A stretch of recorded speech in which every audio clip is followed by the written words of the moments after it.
Dhaka premier লিগের আরও একটি আসর শেষ হয়েছে। এবারও চ্যাম্পিয়ন হয়েছে আবাহনী।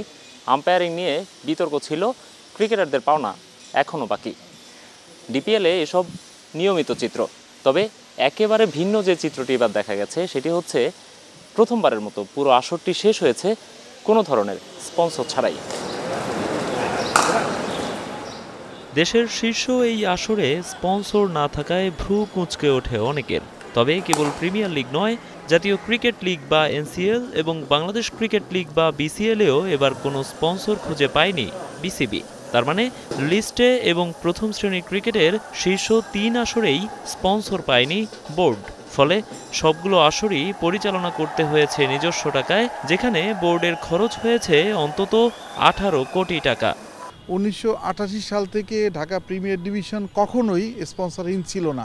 শুরু করেছিল নাভানা, এর পরবর্তীতে আপনার সব বিগ কোম্পানিগুলোই কিন্তু স্পন্সর করেছে। স্পন্সর অঙ্কগুলোও কিন্তু কম ছিল না। বিসিএল কিন্তু শুরুটাই হয়েছিল ফ্র্যাঞ্চাইজ ভিত্তিক, এবং আপনি 4টা টিমের মধ্যে 3টে টিমের ফ্র্যাঞ্চাইজি পেয়েছে, এবং তারপরে হচ্ছে টোটাল টুর্নামেন্টের স্পন্সর ছিল।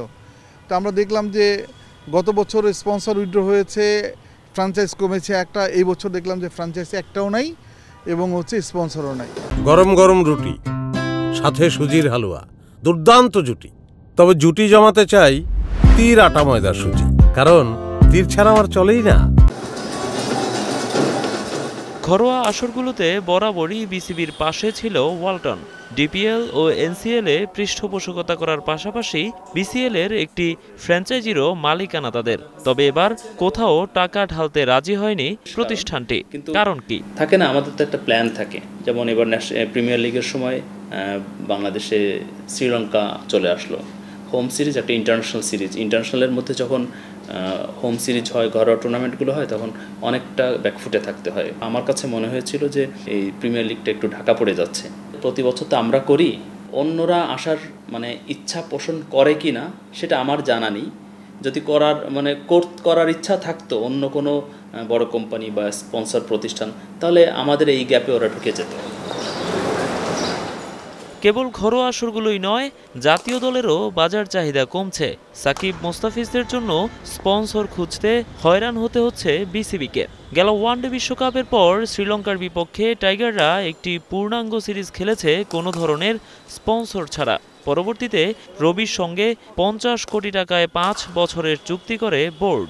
অর্ধযুগ আগেও যেখানে স্পন্সর সত্য বাবদ বছরে 20 কোটি টাকা আয় করত বোর্ড, সেখানে মুদ্রাস্ফীতির সময়েও বছরে কেবল 14 কোটি টাকা করে পাচ্ছে বিসিবি।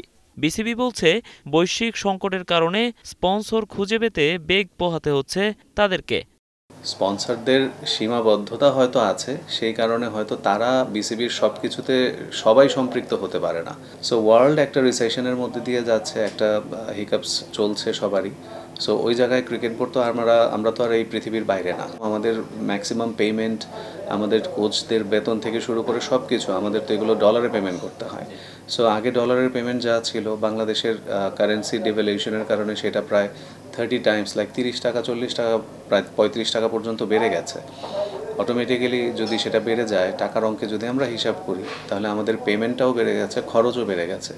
সো খরচ যদি বেড়ে যায়, আয় যদি তার সাথে ভারসাম্যহীনতার মতো অবস্থা হয়, তাহলে সবারই একটু ডিফিকাল্টিস ফেস করতে হয়।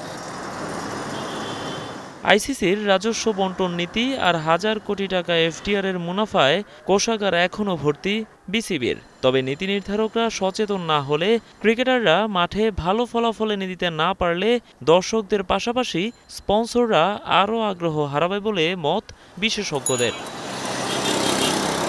নোমান আব্দুল্লাহ, এখন, ঢাকা।